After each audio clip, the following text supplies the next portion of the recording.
안녕하세요. 보험 교통사고 전문 법률사무소 이혜입니다. 보험 가입할 때는 정말 친절했던 보험사, 막상 큰 질병이나 사고로 보험금을 청구할 때는 태도가 달라지는 경우가 많습니다. 네, 특히 이때 가장 많이 나오는 말이 있죠. 보험 가입 전에 병력을 알리지 않으셨습니다. 고지 의무 위반입니다. 이 경우에 많은 분들께서 내가 잘못했구나 하고 보험금을 포기해버리는 경우도 많은데요. 그런데 오해하시면 안 되는 부분이 있습니다. 고지 의무 위반이 있다고 해서 무조건 보험금을 받을 수 없는 것은 아니라는 사실입니다. 우선 보험사가 고지의무 위반입니다 라고 하면 그렇게 확정되는 건가요? 전혀 그렇지 않습니다. 상법상 고지 의무 위반이 인정되기 위해서는 세 가지 요건이 있어야 하는데요. 첫째, 고지하지 않은 내용이 중요한 내용이어야 합니다. 두 번째로는 보험 계약자나 피보험자의 고의 또는 중대한 과실이 있어야 하고요. 세 번째로는 이 두 가지에 대한 입증 책임은 보험사가 부담한다는 것입니다. 그러면 보험사가 고지의무 위반이다 라고 주장하더라도 보험사 스스로 그걸 증명해야 하는 거네요. 네, 맞습니다. 보험사가 그 사실을 입증하지 못하면 고지 의무 위반은 인정되지 않습니다. 그리고 한 가지 더, 보험사가 청약서에 서면으로 질문한 사항은 중요한 사항으로 추정이 되는데요. 그래서 청약서의 질문 항목이 핵심 기준이 됩니다. 다만 보험사가 질문하지 않은 내용이더라도 객관적으로 중요한 내용에 해당되면 고지 의무 위반이 인정될 수 있다는 점은 간과하면 안 되겠습니다. 여기서 중요한 사항은 구체적으로 어떤 건가요? 네, 쉽게 말씀드리면 보험사가 그러한 사실을 알았더라면 계약을 체결하지 않았거나 적어도 같은 조건으로는 계약을 체결하지 않았을 사실들을 말합니다. 예를 들면 단순 감기로 몇 번 약을 복용한 사실은 고지 대상이 되지 않겠죠. 하지만 3개월 이내의 병력이라던가 5년 이내에 진단받은 사실, 약물 복용 사실, 이러한 사실들은 고지 의무 대상이 됩니다.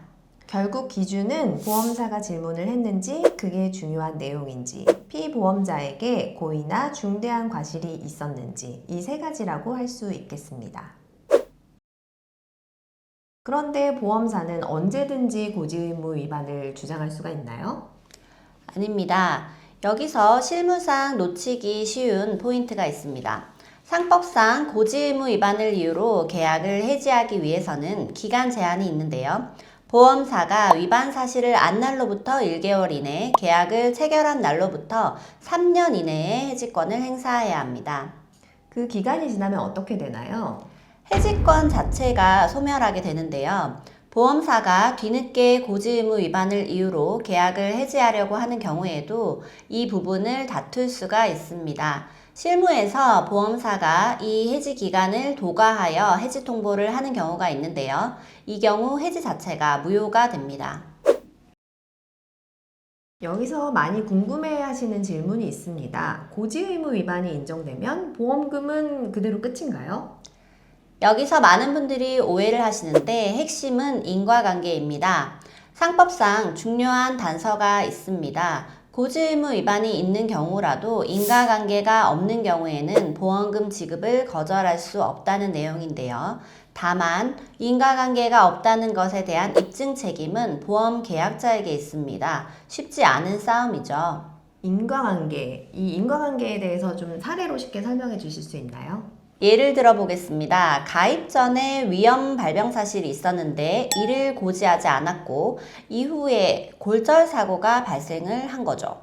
위험과 골절은 전혀 관계가 없죠. 그렇습니다. 이런 경우 보험사는 고지의무 위반을 이유로 계약은 해지할 수 있습니다. 다만 계약 해지와 보험금 지급은 별개의 문제라는 것입니다. 계약을 해지하는 경우에도 이미 발생한 사고가 인과관계가 없다면 보험금은 지급해야만 합니다.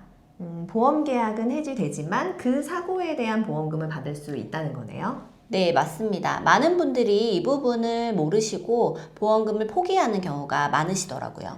그럼 반대로 인과관계가 있다라고 볼 수 있는 경우는 어떤 경우가 있을까요? 예를 들어 고혈압에서 뇌출혈 이런 경우 보험사는 인과관계를 주장합니다. 이런 경우에는 보험사가 대체로 승소를 하게 되나요? 꼭 그렇지는 않습니다. 의학적으로 인과관계가 없다라는 점을 입증하면 보험금이 지급되는 경우도 적지 않게 있습니다. 의무기록 분석과 전문가의 의견이 중요한 이유가 바로 여기에 있습니다. 보험사의 지급 거절이 법원의 판단은 아닙니다. 단순히 보험사의 주장일 뿐입니다. 실제 분쟁에서는 다음을 종합적으로 검토합니다. 의무기록 분석, 미고지 사실과 사고 사이의 인과관계, 청약 당시 질문 항목의 명확성, 피보험자의 인식 가능성, 설계사의 설명 내용 및 녹취, 보험사의 해지권 행사 기간 준수 여부. 이걸 제대로 따져보면 결과가 달라지는 경우가 많습니다. 그런데 많은 분들이 이미 포기각서를 쓰거나 해지에 동의를 해버리는 경우가 있죠. 그게 가장 아쉬운 부분입니다. 한번 동의를 하시고 나면 되돌리기가 매우 어렵습니다. 보험사로부터 어떤 서류에 서명을 해달라라는 요청을 받으셨다면 서명하시기 전에 반드시 점검을 해보실 것을 권해드립니다. 오늘 내용을 정리해 보겠습니다. 보험사로부터 고지 의무 위반이다 라는 말을 들었다고 해서 보험금 청구를 무조건 포기하실 필요는 없습니다. 다음 4가지를 반드시 따져보셔야 합니다. 첫째, 정말 고지 의무 위반이 맞는지. 둘째, 피보험자에게 고의 또는 중대한 과실이 있는지. 셋째, 보험사가 해지권 행사 기간을 지켰는지. 넷째, 고지 의무 위반 사실과 보험사고 사이에 인과관계가 있는지. 그리고 설계사에 고지 방해나 부실한 고지가 있었다면 이 역시 충분한 방어 논리가 될 수 있습니다. 보험사의 말이 곧 결론은 아닙니다. 충분히 다툴 만한 사안이라면 전문적으로 검토를 받아보시는 것이 좋겠습니다. 보험, 교통사고, 분쟁에 대해서 더 정확한 정보로 다시 찾아오겠습니다. 시청해주셔서 감사합니다.